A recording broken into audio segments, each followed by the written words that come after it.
Alright, let's see what we got going on in the world today. 2 dead in Dire Maul as Mage leaves them behind. Ouch. He must have been out of mana. It's about time they caught those dirty frickin' goblins. Wow, that guy looks really familiar. Wait a minute, is that? Oh, yep, that's me. You're probably wondering how I ended up in this situation. Oh, I misclicked. Stop. I was a joke. Oh my god. Look at this guy. I hate this guy. Good night, my sweet prince. Well, guys, to answer that, we're going to have to go to a little place called Hillsbrad Foothills, or as I like to call it, Hell.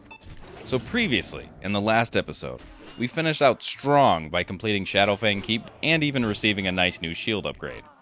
And I figured, since we were already on the continent of the Eastern Kingdoms, why not explore a little bit further south?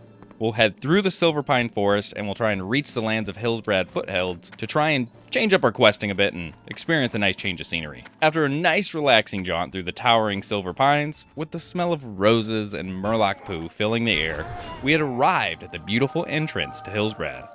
And upon entering the zone, we would be positioned at the western end, which meant we had to cross all the way across the zone to hit to the eastern side to try and reach the quaint little town of Terran Mill. After entering Hillsbrad, I decided to kill some mobs for some experience as we made our way there. Oh, what the? Oh. And that is where the monster known as Stabby Stabs welcomed us into the zone with a steaming hot poke to our poop chute. And as my body lay there in a pile of its own blood and excrement, I thought to myself, well, surely that was just a stroke of unluck and we'll have a better time as we get further into the zone. Well, my friends, I was wrong. I was very, very wrong. This back and forth shenanigans of me killing mobs and then being ganked by rogues and or other Alliance filth would persist throughout my entire stay here. But we'll get back to that later.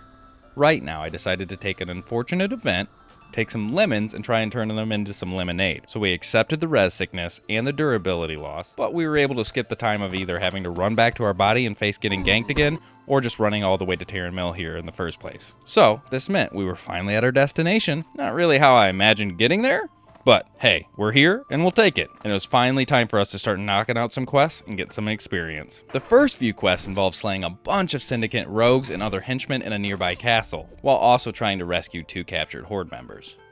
The quest was simple enough, but it did take a minute while waiting for the jailers to respawn to try and save these poor captured orcs. But eventually my patience paid off, and we vanquished the remaining syndicates, and which, although I know they're just NPCs, it felt pretty good to kill some Alliance. Now, we were also tasked with killing the local wildlife. Go figure. It seems like whenever we arrive in a new town or village, we immediately start having to kill all of the local wildlife. But you know what? I needed that sweet, sweet experience. And wouldn't you know it, it was here that I ran into another Alliance, and I was ambushed by another honorless rogue. Surely he was sent here to slow down my ascent to becoming Azeroth's greatest and sexiest warrior. Which they always seem to jump me when I'm fighting mobs, so when I die, I always get to have a nice little durability loss on top of it. Now, after being killed by the rogue, I revived, and I kept making my way over to the far western side of Hillsbrad, where an Alliance farmland had a bunch of NPCs I was required to kill. Now, these weren't just any farm fields, my friends. These were the killing fields. Now, let's just say I got used to dying and walking all the way back from Terran Mill. In between the deaths, I did find enough time to kill off the required quest targets, which thankfully I did gain a fair bit of experience for my troubles. Earning quite the appetite from all the death runs, I did enjoy a nice bite to eat next to a dwarf priest, who surprisingly showed no signs of hostility. If only his Alliance comrades could have had that much humility. I then turned in the completed quests, and I realized that with all the time that I spent dying and running back over and over again, I was moving at an incredibly slow rate. So I made the decision to leave these forsaken foothills behind, and we were going to return to the luscious forests of Ashenvale once again, but not before tasting the sweet vengeance of striking down an Alliance mage on his way out of the foothills with the help of this druid. Hey, I hope you guys are enjoying the video so far. We're so close to hitting the goal of 1,000 subscribers, so if you would be so kind to hit that button, it would mean the world to me, guys. Alright, with that said, let's get back to the video.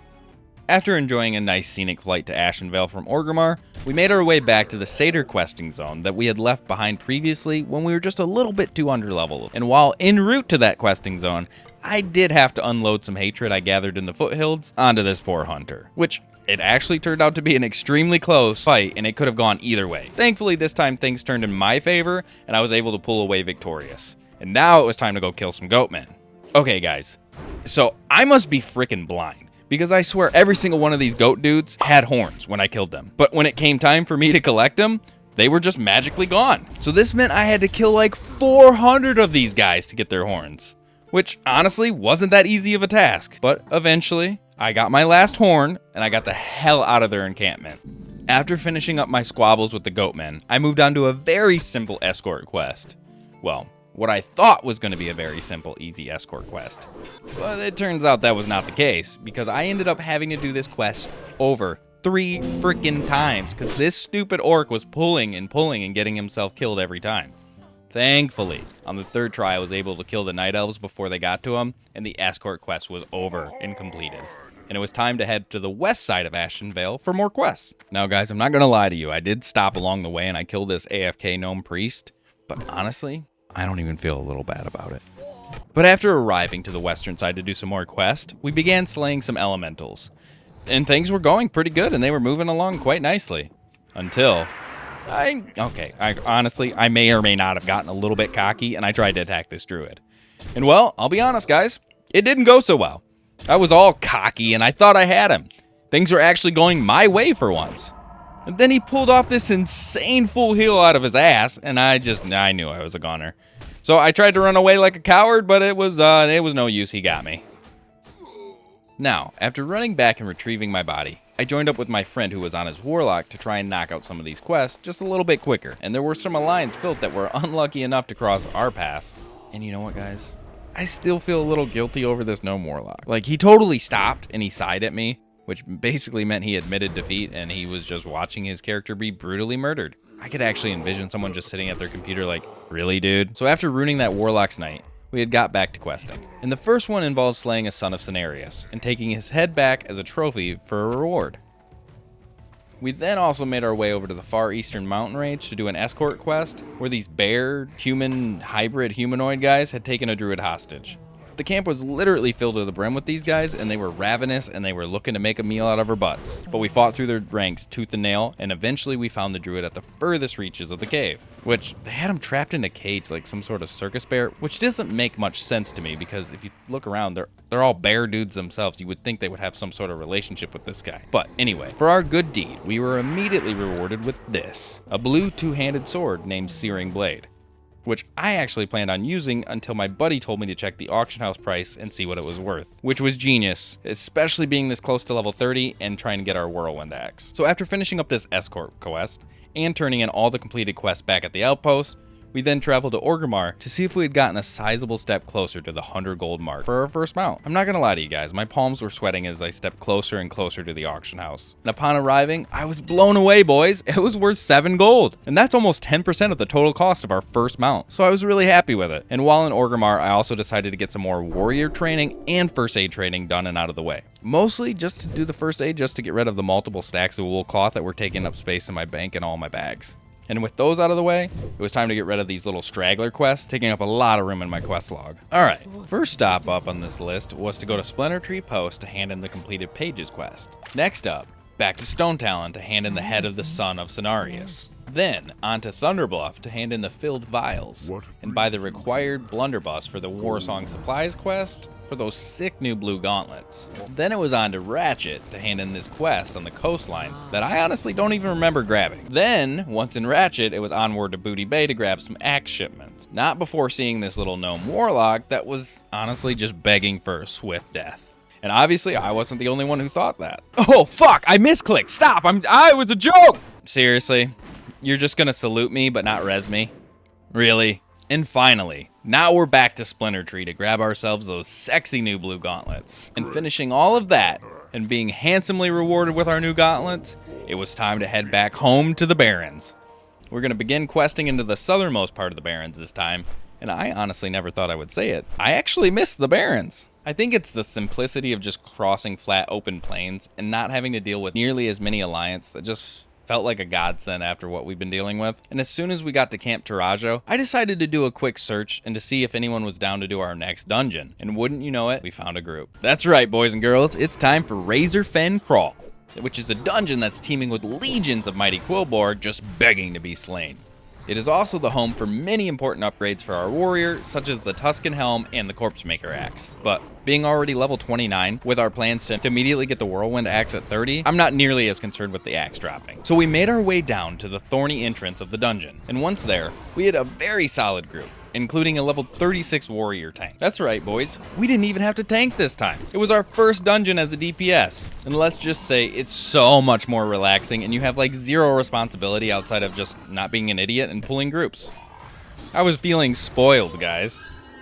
And slowly but surely we managed to file through the ranks until we were face to face with Overlord Ramtusk, who was the sole owner of my Tuscan Helm, which was a huge headpiece upgrade for our warrior. And unlike most dungeons that I've seen up until this point, Razorfen Kraul wasn't really teaming with people looking to run it. You'd only see like 2 or 3 groups versus like 10 to 12 for like Wailing Caverns or Black Fathom Depths. So I knew my opportunities were likely to be pretty slim on me returning more than maybe once or twice. So we twisted our little fingers and the fight was on, boys. Slowly but surely, we whittled his health down to nothing. And then, there it was in all its glory. My brand new sexy headpiece, guys. And with nobody else in the group needing it, she was all mine. So I quickly adorned my new helmet and helped the boys finish the dungeon. Happy as a clam. After killing Ramtusk, we fought through a giant bat-infested cave until we reached a humongous boar boss. And after killing this gigantic beast, he actually dropped a nice upgrade in the pants department. However, with them being leather, I decided to let the shaman have it for his off-spec. Next up was the final boss, a witch named Charga Razorflank. And although she was a quite formidable opponent with her magic, she stood no chance against us.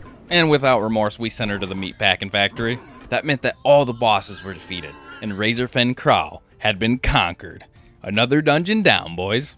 Now, with our brand new sexy helm and RFK under our belts, I set my sights on the real task at hand, which was finishing off level 29 and getting to level 30 so we could start the Whirlwind quest. So I quickly worked on finishing up some remaining quests that were below Camp Tarajo, which were mostly just finishing off an ungodly amount of Quillborg while I waited for the specific NPCs for these quests to respawn. While there, I also made a very foolish attempt to try and take on this traveling pack of vicious Kodos. And well, it almost cost me my life. But eventually, with my old and beaten crescent staff completely drenched in my enemy's blood, I had finally achieved it, guys. We were level 30, but not before I completely destroyed this gnome rogue who was caught outside of their stealth safety zone. Sorry, buddy, you should have known better. It was time, my friends. We're officially level 30, and every skill that we've learned, and every battle that has sharpened our mind and our body up until now, it was going to be put to the test in the ultimate quest to retrieve one of World of Warcraft's most iconic weapons, a weapon that was fit only for a true warrior. And it all starts with a trip back to Orgrimmar to speak with our class trainer about the quest. A quest that had us travel to the coastline by the southeastern shores below Ratchet. There we would find an island, but not just any normal island. This island happened to be inhabited by warriors also looking to make a name for themselves in the unforgiving world of Azeroth. And wouldn't you know it, a fellow warrior attempting the challenge before us. Unlucky for him, my heart was nothing but hate and rage at this point because of what happened at Hillsbrad. So I killed him on sight and I don't even feel bad.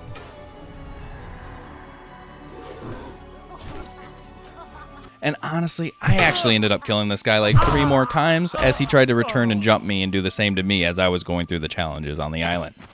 But eventually, I persevered over the onslaught of challengers, and I ended up facing Big Will, who was a powerful human NPC, and our honorable battle was to determine who was truly fit to wield the cyclonic Whirlwind Axe. Now, our back and forth was quite intense, but eventually Willie's life as a warrior came to an end. Good night, sweet Willie. With Willie's defeat, we were now sent onto the next leg of this incredible journey, one that sent us back to the Eastern Kingdoms, back to the accursed foothills beneath Hillsbrad.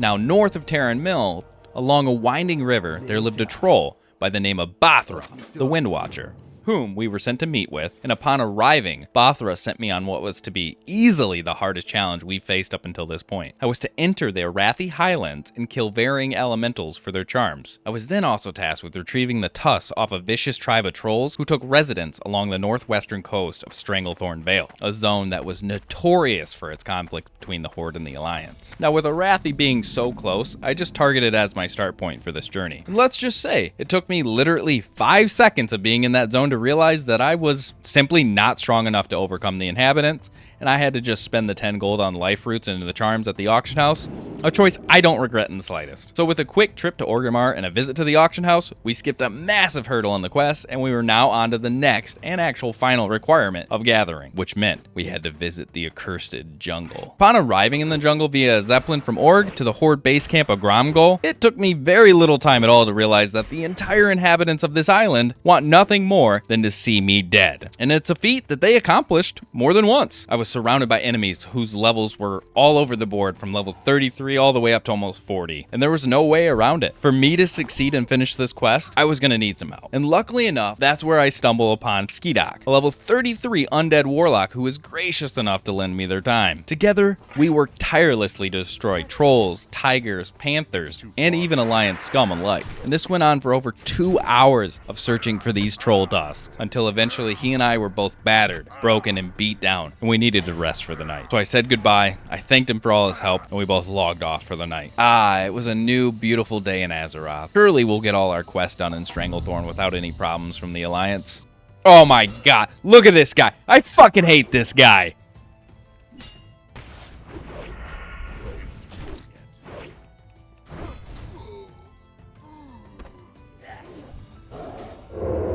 Oh my god, they're together. God damn it. So, after being corpse camped for literally an hour by these two, you son of a bitch. This druid, I tell you what. Need more Oh yeah, I knew that the rogue was going to be not far behind. I'm man enough to admit that I made a plea in general chat for a higher level to come give this guy some help, because these trolls and these Alliance are kicking my ass. Luckily, after a few minutes, I met up with the level 50 shaman named Arnold Press, who did end up helping me vanquish the remaining trolls so I could scavenge together the last 5 tusks that I needed off of their corpses. And if it wasn't for other people's help throughout this quest, I definitely would not have been able to complete it until probably level 37 or 38 on my own. After gathering the last of the tusks, I made a trek back to the base camp, doing my best to avoid the ravenous wildlife who was looking to turn me into their next snack. With everything gathered, we only needed to do one last thing, and that was to get some help from some high-leveled players, because there ain't no way in hell I'm going to be able to do this last part by myself. So with some creative begging techniques, we eventually were invited into a group with the legendary Sip and Go, Prosper, and Callahan. A great group of guys who I honestly could not thank enough for helping me get my Whirlwind Axe. Now together we made our way over to the troll Bothra and began the summoning ritual. And thank God for their help, because trying to kill this level 40 elite cyclone was just not gonna happen. But for these guys, he was easy work. Before I even knew it, these mad lads had bursted the entire elemental back to hell and left me its heart. So with my palms sweating once again, I ran back to Bothra like a little kid excited to show their parents what they had found.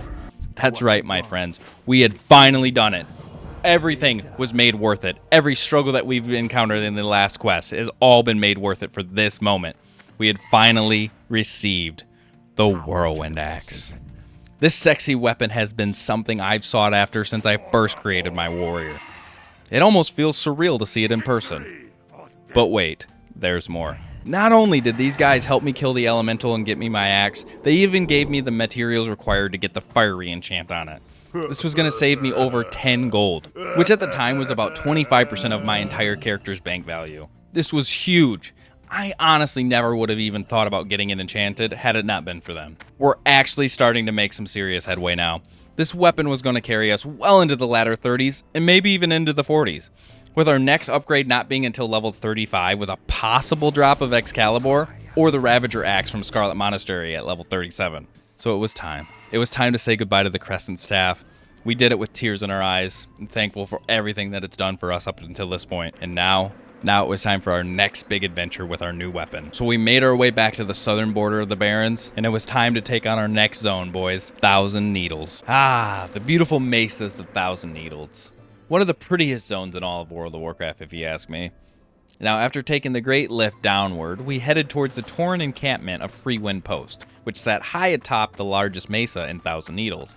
There, we tried to gather up all the quests we could get for the zone. Now, these quests involved me heading all over the lower basin area below, which was slaying hundreds of centaurs, and thank God I wasn't after their bracers this time, and also slaying the Grim Totem tribe of the Torrent. And while doing so, I even managed to snag a beautiful blue wand drop that I eventually sold in the auction house for a stunning nice 10 gold. Now, after selling the wand and returning, I finished off all the quests on the northwestern end, such as killing the wandering hyena Steel Snap and protecting a Tauren from a band of murderous centaur assassins.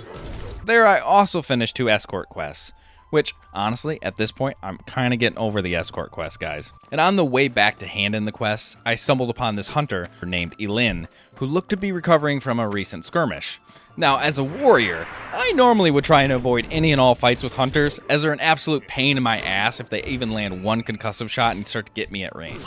But with the advantage of a sneak attack, plus me being extremely cocky with my new axe, I knew I had to give it a shot. Fight was hard. I even thought I was going to lose as she started to put some range on me after hitting me with a wing clip. But then she made the fatal mistake of trying to get into range, which gave me the time to use my fear, which kept her perma-slowed. I will admit, I did have to take a health potion here to pull this one off, but eventually we did manage to whittle down her health and score a nice fiery hit to put her away. What can I say? Better luck next time, Hunter. And also, I made sure to do a little antagonizing from the safety of above after she resurrected.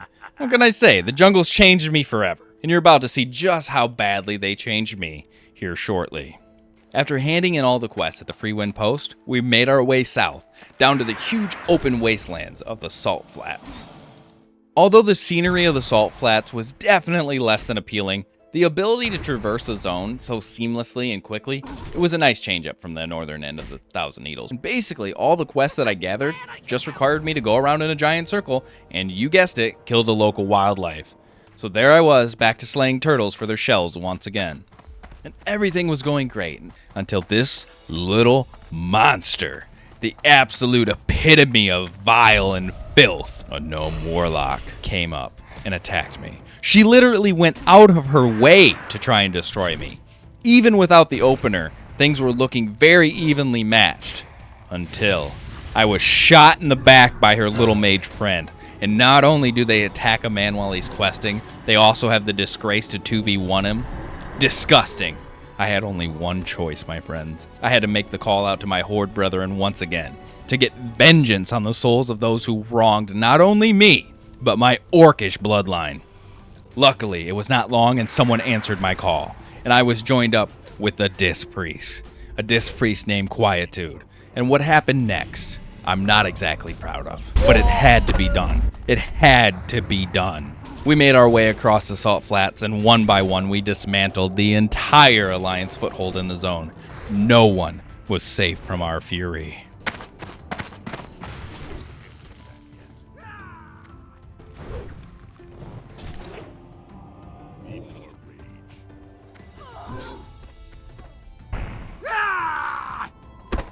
Eventually, we found the Weasel Mage from before, who joined in with the Warlock.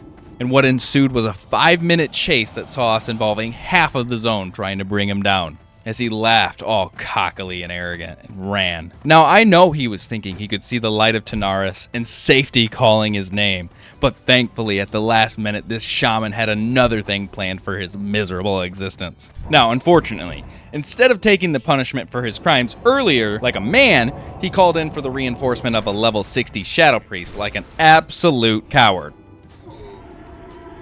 But with the mage down, that meant that only one culprit from the skirmish earlier remained. The one who brought all this chaos into the world in the first place. That little gnome warlock who was solely responsible for all the pain that we had to inflict. As we were pursuing the flats, looking for any and everything Alliance to kill, she was spotted, running like a little roach from some mobs. With our target acquired, we then gave chase. I opted to take a flank in order to try and catch her off guard for a nice little charge stun if she got away from our priest. However, as I was being delayed by some mobs, I looked over to see that we were not alone in our chase. An undead rogue was on her like he was in heat. He was slicing and dicing her to pieces before I could even get there in time. Honestly, I was saddened to see her death was not by my hands, but I was happy to know that she got what was coming to her. As I spat on her remains and my undead comrade feasted on her butt cheeks, a mellow calm came over me, and it satiated the orcish bloodlust that was flowing through my veins. After cleaning my axe of all that Alliance blood that we had just spilled and regaining my true peace of mind, I was back to finishing up the remaining quests that I had left to do in the Salt Flats, which was basically just killing off every bit of the local wildlife again surrounding the racetrack. After another run around the entire zone, I handed in the last remaining quest from the Salt Flats, and I made my way back to the northern section of the zone to finish up some straggler quests. And once there, I got a nice little BOE blue drop from a mob in the form of the Guardian Blade. I was very hopeful that this drop was going to be worth a good amount, but spoiler, it was worth 2 gold. While there, this warrior also made a pretty big mistake of strolling past me as I was killing a mob, so I had to make him pay. I mean, at this point, screw the Alliance, am I right? Now, the last quest I had to finish was a long and perilous journey in the search of knowledge. First, I was sent north, back to Stone Talon in order to travel through a cave and receive a hidden tome of knowledge. And once returned, I was sent to Ashenvale to receive yet another tome of knowledge under the Druid Sanctuary. Thankfully, my Forsaken brothers and sisters had already laid to waste all the Druids. After grabbing the tome and turning in the quest, due to my proximity, I decided to hop on over to another zone and see if it was going to be a fitting place for my next questing zone once I returned after finishing this. Alright guys, so our next plan was to scout out Desolace to see if I was high enough yet to take on the mob. I was seeing all the quests were coming in for level 34s and 35s. For a warrior at the exact level of the quest, I was somewhat hesitant and kind of questioning whether we were going to fare out well or not. And well, my suspicions turned out to be correct because it did not take long to realize that I was just not quite the level to deal with these mobs effectively. Sure, I could kill them one at a time fairly easily, but I was going to need to bandage or eat after every 2 mobs, so it was just not going to be worth the time. So to make my trip to Desolace worth it, I did decide to run down to the southwest portion of it and grab the flight path. And I definitely made the most of the trip to the flight path by proving Horde dominance once again by taking on a 36 rogue named Jackie Chan, who also made the mistake of not being in stealth while walking by me. This is a lesson to all the rogues out there. After Stranglethorn, it is on sight, boys. I then had to lay to rest the spirit of this poor level 35 paladin. Poor paladin, he thinks he's a warrior. With a merciful strike, he was put down. Good night, my sweet prince. After arriving at Shadowprey Village, I grabbed the flight path and I made my way back to Undercity, where I then decided to join up with a band of adventurers, and we were going to take on one of WoW's most iconic dungeons. I cannot tell you guys how good it feels to see the Scarlet Monastery back in its full original glory before they revamped it in retail. This dungeon holds a special place in mine and so many people's WoW memory banks. It also has some really nice gear upgrades that will stick with most classes for a very long time, such as Hypnotic Blade or Ravager to name a few. However, the first 2 wings don't really have anything for me as a warrior. They're generally geared towards casters, which honestly was totally okay because the Whirlwind Axe was still putting in an incredible amount of work for me, and I was mostly just here to get a bit of experience and finish up these quests that are starting to gather up. After fighting past several lower level elite mobs, we descended down into the depths below. And first up on the list was Graveyard. With its relatively easy to navigate layout and lower leveled mobs, this was a great starting point for us. And without much of a problem, we fought all our way through the dungeon, killing any and all Scarlets who stood in our way. Eventually, we arrived to the open graveyard. There, we had to put to rest all the spirits whose eternal slumbers had been disturbed. And soon the only thing standing in our way was the dark crypt at the very end of the rain-covered pavers. But first, I had to stop everyone to make sure that we took a group selfie just for nostalgia's sake. I mean, come on guys, we have to. After a little shenanigans, it was back to work. We cleared the remaining mobs and then descended down to the dark depths of the crypt below, where the final boss, Blood Mage Thanos, sat. Hungering for vengeance. With a quick hack and slash from the group, the twisted skeletal mage and his dark magics were laid to rest, hopefully once and for all. And with his defeat, Scarlet Graveyard had been finished. We then set our sights on the library, whose great halls were filled with centuries of Azeroth's knowledge and history. It also contained 2 specific books that I needed for the quest. The library was significantly more difficult than the graveyard. Not only are the mobs more densely packed and higher leveled, the layouts promote the pulling of extra packs if you aren't paying close attention. Slowly but surely we made our way through its halls, killing mob after mob, until meeting the first boss, Houndmaster Loxy. Now, the truth be told, the fight with Loxy was a bit scuffed, boys. His hyena pups are no joke and can easily tear through the delicate flesh of a caster if they're not too careful, and well, that is exactly what happened to us. Unfortunately, our warlock fell prey to their attacks, and we didn't even have time to mourn the loss as we still had the boss to contend with. With sadness in our hearts over Mikkel's death, we took the fight to Loxy. eventually gaining the better of the Houndmaster and claiming his training stick as a reward, which I ended up winning and actually sold for $1.50, so we'll take that, boys. After Loxie's defeat, we fought through the tightly packed lower halls that led us right into the giant library, and the home of its twisted librarian, Arcanus Doan, whose elemental mastery over fire was not to be underestimated. Many adventurers up until this point have been cooked to a crisp at the hands of his magics, and our strategy was fairly simple. Keep burning down his health as we prepared for his ultimate attack, a giant infernal that filled the entire room and caused massive damage to any poor soul that was caught in its path. And well, it seemed that my reflexes were just a tad bit slow as I took the full force of that inferno, which caused me almost 700 points of damage out of my 1400. Luckily, our healer was on the ball and he had me up and running in no time. And with a quick retaliation and execute combination, the Arcanus was slain. And after slaying Doan, we grabbed the Scarlet Key, giving us access to the other wings of the dungeon, and we sniped the 2 quest items. This meant that we had fully cleared half of the Scarlet Monastery. And at this point, boys, we were level 35. And we accomplished so much on our journey through Classic WoW so far. After handing in the remaining quests from Scarlet Monastery in Thunderbluff, we also flew back over to Thousand Needles to finish both the Elite quest and the Path of Knowledge questline, meaning that every single quest in Thousand Needles was now completed. Over the course of this journey of this episode, we've amassed an amazing 81 gold at level 35. This meant that we were so close to achieving our goal of having 100 gold ready for our mount by the time we hit level 40, but I hope you guys enjoyed this episode of my journey through Classic WoW. Don't forget to subscribe so you don't miss the next episode in the series, and I want to thank each and every one of you for watching, especially if you made it this far. This is Deadmans, and I'll see you in the next video.